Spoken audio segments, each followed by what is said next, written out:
Voici ce qu'il reste de la maison où se réfugiait Ibrahim al-Nabulsi. Ce matin, l'armée israélienne a encerclé l'habitation où il se retranchait. Une fusillade a éclaté, puis un tir de roquette a détruit l'immeuble, le tuant sur le coup avec 2 autres combattants.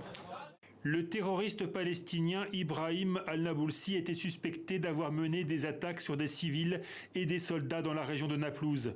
Les forces de sécurité israéliennes ont conduit une opération pour le neutraliser. Nous continuons à combattre le terrorisme sur tous les fronts. En Israël, Ibrahim al-Nabulsi était considéré par certains comme l'ennemi numéro 1. Il était un haut responsable des brigades des martyrs d'Al-Aqsa, la branche armée du Fatah.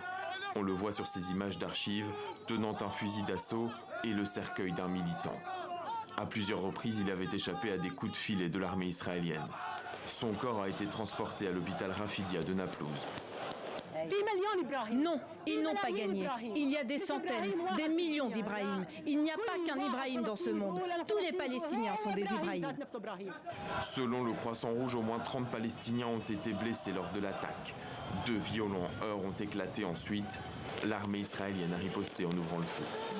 Une trêve est en vigueur entre Israël et le djihad islamique depuis dimanche soir, ce qui n'empêche pas l'État hébreu de mener des opérations ciblées.